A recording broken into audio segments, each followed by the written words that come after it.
Parakeet? George?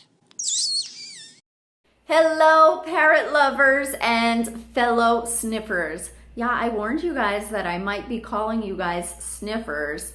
For those of you who know what I'm talking about, you're a sniffer. For those of you who don't know what I'm talking about, parrots smell so good. And if you guys haven't watched my movie Sniffers, go watch it. The link will be under this video. I think you'll get a real kick out of it. But today, I am with two of my best sniffs, okay? This is Vinny and this is Picasso. Picasso has an amazing sniff, but so does Vinny. But I don't know if I ever told you guys this. If your bird is really happy and content, then they will give out more of that smell. And sometimes you can smell it from like a foot away. With Rocky, sometimes I can smell it from like 5 feet away if he's pretty happy watching his TV and stuff. But right now on my shoulder, they both just smell so good. So I'm like in heaven now about to tell this story. So Vinny may help me tell this story, as you probably already know, if Vinny gets excited, right? But Picasso's just gonna be a good bird and listen to it and let me smell him, which is just wonderful. Anyhow, today's story, you can learn a lot from today's story because I think it's gonna give you some real insight to parrot psyche, how intelligent they are, how emotional they are, and how you have to really be an observer and really try to figure out what it is your bird wants. Your bird is as smart as a young child, but your bird can't communicate as easily as, let's say, a young child would. So you have to do a lot of the work in figuring out what is wrong. Now, of course, do you want to tell them all about that? Or can I tell them the story and then maybe you'll tell me some of it? See, every time I do that, he's really quiet. So you kind of have to be like a behavior analyst when you own a parrot because they're very complicated emotionally. They can communicate what they want and they can communicate that they're angry, but sometimes they can communicate a distance from you and you have to decipher what you have done. And that's why I think this story is going to be really important and interesting to you guys today. Now, of course, there's things to weed out like hormonal behaviors, which we've talked about before, and there's a little bit of that in this story too. Actually, a lot of that, but you'll still see that you have to kind of be a little bit of a scientist to figure out sometimes what it is that these birds want. So, on that note, let's begin telling you about the story. Vinny, do you want to begin? You want to begin? Okay, great. So, today's story is about Jersey. And you guys know Jersey. She refuses to be on the videos. I've tried, but most of the time she always leaves. She's great in the daily parrot videos when I get those up, but she's just like, he's laughing. She has to be a star, and that's all she can be. She doesn't want to be like the co-star, co-host. I think she has no patience for these stories, but see, Vinny does. And he's laughing at it. So here's the story of Jersey. One day, you guys know that Jersey is really in love with Jenna, but she's also really in love with George. But she's in love with George in a different way, more like she's daddy's baby kind of thing. Like she really loves George, but like sees him as the father figure. Whereas with Jenna, she's enamored. She wants to see her all the time. Sometimes she doesn't even want Jenna to hold her. She just wants to be looking at her. Sometimes if Jenna goes upstairs, she goes on the banister and screams her head off until Jenna gets her, but she doesn't want to be sitting on the bed with Jenna or next to Jenna. She just wants to have her eyes on Jenna. That's why we call her the stalker. So that's her relationship with Jenna. She has to have eyes on her all the time. Partially, I think she wants to feel like one of the girls. Like she wants to feel included in what Jenna's doing in a girl time situation. I always joke with Jenna that she has such big eyes that Jersey is pretty sure she's, you know, her mother or sister. I'm like, you guys look alike, you know, so Jersey is probably just like, that's my flock. Oh, you know what, guys? Let me tell you something interesting before. Jersey used to sleep in the same room as Jenna back when we lived in an apartment. And one day, Jenna went away. You better come back here. No, you better come back. Cockatoo tantrum. Let's give it a moment. Right, that's not going to stop. So hold on. What happened? The moment you found out this wasn't about you, you flew away? No. No, you have to... Everything's about you. You're the star. Look. Okay. Anyway. So, I have to tell you this. This will kind of set up Jenna and Jersey's relationship. Although this has nothing to do with the story, I think it might be interesting for you guys to know. Jersey used to be in a bedroom with Jenna back when we lived in an apartment. And she didn't particularly care for Jenna. It's not that she hated Jenna. It's not that she loved Jenna. She was just friendly with everybody. I didn't think they had any kind of a special relationship at all. Like, there was no chasing Jenna around. There was no desire to like be with Jenna all the time. So Jenna went away for about a month, maybe even 6 weeks. And in the time that Jenna left, we had moved into a house. And I was really excited for Jenna to come and see the house because she hadn't seen it before. And she was coming home to her new room set up and everything. And Jersey was in a bird room, basically, with all of the other birds that we had set up for them. Well, when Jenna comes home, I started filming because I was really excited for her to see the house. And maybe this is why it's so prominent in my memory. Jenna starts running around looking at all of the... What are you doing? Well, Jenna starts running around looking at all of the rooms, and then she gets into the bird room, and then she sees Jersey. And Jersey goes like this. She goes, "Hi!" And she gets so excited to see Jenna that I remember them putting their faces together and Jenna petting her and Jersey like crying with excitement to see her. And I was shocked and Jenna was shocked and we're like, wow, I didn't know that she loved me this much. And it was just so interesting because she realized that she loved her when she was gone. So it was almost like Jersey started to value the relationship. Like Jersey suddenly decided, where's my best friend or where's my girlfriend that's in the room with me? And then thought maybe all this time that Jenna was gone. But when Jenna came back, Jersey was so excited and since then has been really, really insistent on Jenna not being out of her sight. So Jersey has to have her eyes on Jenna at all times, and maybe it's because of that time that she went away, and maybe when Jenna went away and things changed, Jersey got really nervous about Jenna possibly not coming back and thought about it. So it shows how much memory birds have and how much feelings they have even if they're not showing it. The fact that someone in their flock was missing for a while really affected Jersey. So these are things to think about. Now here's the story of Jersey and George. So Jersey has been George's baby. And every time George was out of sight, Jersey would want to be with George. Every time George came home, she was really excited. I remember back in the day when I was making my parrot talk videos, the earlier ones, I think there was one video where I don't know if I introduced Jersey or talk about a different subject, but she would not stay in the frame just because she saw him. So she was always chasing him around. Well, one day, just one particular day, and this may help some of you that this has happened to because I know that I've gotten emails like this. On one particular day, Jersey stopped talking to George.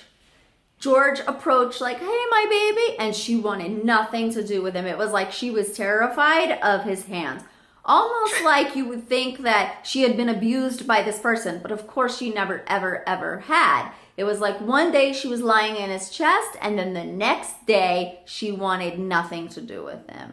So we thought, okay, this is a moment, and then the next day it happens again. Now, of course, George is like devastated because this is his baby and he wants to come home and be with her and play with her, and she's just not having it. And he's getting emotional about it because you know how we are with our birds. We want our birds like they're our babies. And then suddenly like your baby wants nothing to do with you. It's the oddest thing. He was like, is it something on my hands? Is it because I was working with like a certain chemical? I had washed it all off and made sure my hands were perfect, but maybe she smelt it. Maybe it was because she saw work gloves on my hand. Like all of these things are crossing his mind. And I said, you know what?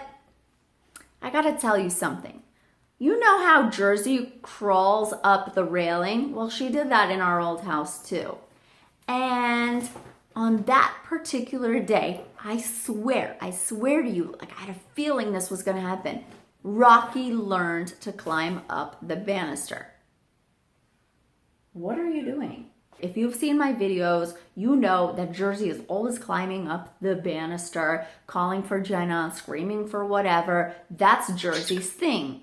Somehow, some way, Rocky got attached to, I think my brother had visited, and every time my brother visits, Rocky gets this insane bond with my brother, and he changes towards everyone in the house. It's like Rocky's really bonded with George, and loves George and loves to be with George and hang out. But whenever my brother has had time with Rocky, Rocky changes in a way that he wants to be friends with everybody. So Rocky would start coming up the stairs to like be in my room waiting for me to come out. One day he was on the banister and Jersey was downstairs on her stand.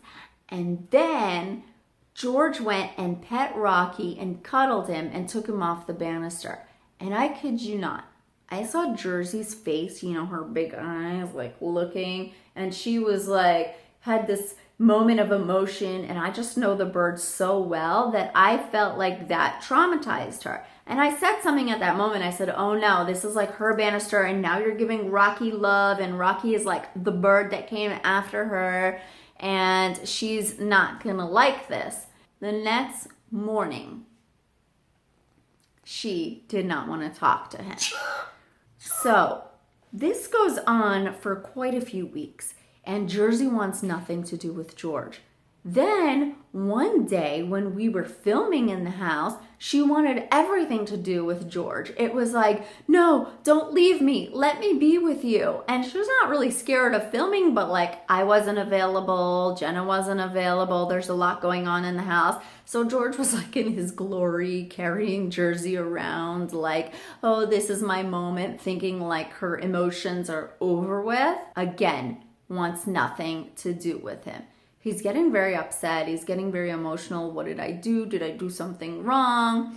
So I started doing some real thinking and some real investigating. And I started thinking back to that day that she was upset about Rocky. And then I realized something else. Because my thought process was, and it should be usually with birds, what changed? Now, I must mention that this is also around the hormonal period, and cockatoos can really get like this. Because sometimes when they're reaching sort of a sexual maturity, they kind of act like teenagers in a way that they don't want to be around their daddy or their mommy, and they start distancing themselves. Not all birds, but some of them do happen to distance themselves kind of from their dad at that point. They have like teenager emotions where they're too cool and they're too emotional, and then also you didn't get me this and you didn't do this for me, and oh, look at what you did for your brother. And I started really trying to think what else has changed. And something else did change. And it was a long shot, but I had to test it out. So this is what happened.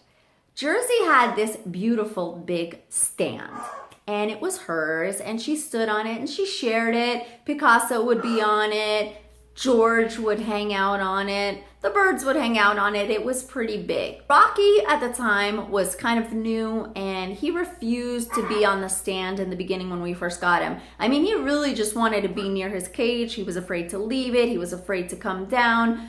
You probably saw the videos of Rocky's rescue, like it was a big deal a few days later when he came down off the cage. But aside from those days, he really stayed close to his cage. If I offered him the stand, he wanted nothing to do with it. After a while, At around 9:45 at night, Rocky would come inside because he used to like to hang out outside. He still loves to hang out outside. And at 9:45, I would get my birds ready for bed. They would be in bed by 10. And then the stand was free to hang out on. And Rocky would hang out on it. It took a long time, but he got used to hanging out on it. Now, Rocky is a really smart bird too. He wasn't interested in having the stand at any point before 9:45. It was very interesting. It was almost like he knew this is the time that I get the stand, and none of the other birds really saw him on the stand. And then in the morning, he would kind of go hang out, and then, we would repeat the whole cycle again. However, Rocky started getting a little more possessive in the house. Not in a bad way, just more comfortable. He started getting more comfortable. So once Rocky got more comfortable, he wasn't afraid to think to himself, this is my stand. It's okay if I'm on it at noon. It's okay if I'm on it when the other birds aren't on it. He understood that it wasn't his. He understood that he was borrowing it, but he got more used to it. So he started hanging out on that stand more often. So sometimes Rocky would be on it, and then sometimes the other birds would be on it. Never Rocky with any of the other birds. So I started wondering, this is a stand that Jersey really liked. She liked to hang out on it. She still was hanging out on it. But is it possible that she doesn't want Rocky on it? Is it possible that she feels like this new bird was on my banister, was in my position, took my daddy, and also now has my stand? Like, is that possible? And I knew it was possible from just everything I know about birds. I thought maybe it's a long shot still, like for it to be that serious. So I decided that we needed to go to the bird store and get a new stand. I told George, I said, listen, this is what I think it is. The good thing about George is he's always like, yeah, okay, let's try that. He's always on board. And we show up to the bird store and we see like an even bigger stand, like a huge stand, like the one that you guys have seen now in the videos. And it has like, the bottom has two trees. It's almost like two manzanita trees made into one. I tell the guy at the bird store my situation. He says, you know what? That's very possible. What I would do is give this big stand to your large macaw and then give the other bird her old stand back. That was his advice. Also, at the same time, he said, do you have a large truck to carry that stand home in? And I said, no, I have a Mini Cooper. And he was like, I don't think you're going to get it home. And I said, yes, it will, because my Mini Cooper is a convertible. And so therefore, with no roof, I can carry more home than anybody else. I've moved the whole house in my little Mini Cooper just because it has no roof on it. So I could just put anything in it. So we're driving home with this large stand. I'm like holding it. It's like so high in the car. And when we're driving home, I say, you know what? I am not going to take his advice. I appreciate that he agrees with me and thinks it's very possible, but I think he's wrong. I think what I'm going to do is give Jersey the big stand, and here's why. 1, Rocky has already kind of destroyed or started to destroy her stand. So why give him a newer, bigger one to tear apart? I mean, he's the kind of bird that really can destroy the manzanita tree. Let him continue destroying what he's already destroying, and we can keep fixing it as, we go along. 2, she needs to feel special. I don't know if it was going to have that effect, but I want her to feel like she has her own new stand. Like, okay, Rocky took something, but here's your new present and we care about you. It sounds crazy, right? That the bird would have these kinds of emotions, but I wanted her to feel like what we got you to is bigger and better. Like you're always gonna be the baby. Don't worry about it. So we bring this thing inside, put it in the house, and I think it's already like getting close to their bedtime. So we're debating between, do we set it all up with toys right now and show it to her tomorrow with the toys, or do we show it to her now, like as we're bringing it in? We decide to show it to her now. So we bring this thing in and we're like, Jersey, look. And you know how birds are when they first see something, they're like, what is that? What is it? Like, don't put me on that. Don't put me on that. So I'm like, oh no, she's not going to be excited about it. But I put her on it and she looked like maybe she couldn't really be interested, you know? It's not like she jumped for joy or anything. We put her on the stand and I wasn't even sure, like, I'm like, is she staying on it? Is she staying? Because birds can get really nervous when they see something they haven't seen and, you know, a new thing to stand on. Sometimes it takes them a while to get used to it. They have to see it first. Well, she stood on it and she walked around and then she acted like, okay, I want off. So now somebody cuddle me, play with me, and then she was gonna go to bed. So I honestly didn't know if it was a fail or not, if she cared or anything. Well, the next day, I wake her up, I get her all excited, I give her breakfast, and then I put her on the stand, and then George comes round and she loves him again. She like loves him again, like a 5-year-old that's like, thank you, you got me my toy finally, I love you now. And then she went completely back to normal. So I think it's just fascinating how you have to decipher exactly what their problem is, and there is a way to decipher it. And really you have to go back to the time when something moved, something changed, somebody got something of theirs. Picasso was going through that with CODY because temporarily we had to figure out, you know, a situation for CODY and for him to share some stands, and Picasso was not having it. Picasso seems like the nicest, sweetest bird, but he was bullying CODY and he was acting angry at me. And then I had to like make sure that I got CODY his own setup so that Picasso would not be upset, because Picasso was acting in a way that I'd never seen him act before. So you really have to decipher it. So do I think it was hormones? Yes, absolutely. I think the hormones contributed to it 100%. However, no matter how hormonal the bird is, I think the hormones are kind of like a trigger to excess emotions. Therefore, it's like you're dealing with, you know, a pregnant woman, or like something is really the source of what's bothering them, but they're already hormonal, so they're gonna overreact to everything. But there is usually a reason. So that's my interpretation of exactly what happened, and she was totally fine with him all the time. It's the same thing with Jersey. Like, every time she's mad at my sister and doesn't want to talk to my sister, because she does it to her too, it's because Jenna walked in and said hi to the dogs first. Or Jenna walked in and said hi to another bird first, like if Mango's here. And you know, Jenna loves Mango, and you've probably seen videos of Jenna being caught by Jersey in bed with Mango, because when Mango's here, Mango sleeps in Jenna's room, and every time Jersey wants to see Jenna and I bring her in there, she's caught like with Mango, and Jersey gets really upset and doesn't want to talk to her. So these are things that you really have to try to figure out. What is the source? What is the problem? Because most often there is something. And I'm telling you this story because I think it's fascinating how birds are, and I think it's fascinating how intricate their emotions are and how human-like their emotions are.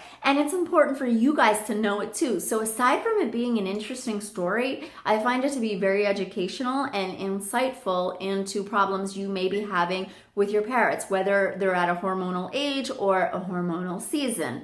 So that is my story. I hope you guys enjoyed it. I hope you learned from it. If you want to share some of your stories below in the comments, please do that. If you enjoyed this video, please subscribe, please like, please share this video with fellow parrot owners, and share my YouTube channel, because I really want to get the word out there and educate people on birds and not caging birds and engaging with their birdies. Right, Vinny? And just giving birds a happier life. And for those of you who want me to see your birds and to join my beautiful community of parrot owners, please come to Parrot Station. That's my Facebook page for parrot lovers like yourself.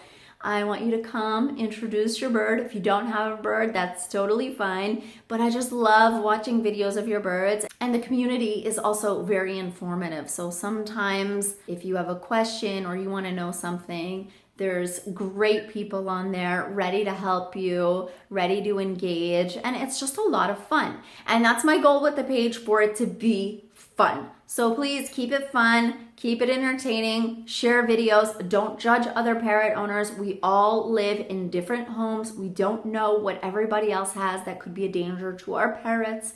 So just please come on, say hi, have a good time. If you want to follow me personally, come to my Instagram, which is at Marlene McCohen. You can see me, my birdies, my life, and I pretty much use it like a Snapchat, so I show them in my story all day long, among other troubles that I may get into, which is kind of fun, and I'm enjoying reading your comments when you guys love the videos there. So thank you guys so much. Have a wonderful, wonderful Sunday. Thanks for tuning in to my Storytime Sunday. It's absolutely my favorite segment. I have so much fun, and Vinny wants to, actually what Vinny wants to do is hang out with this guitar thing because it has a zipper, and he wants to go down there and make zipper noises. Don't you, Vinny? He's really good at that. So that is it, guys. Thank you.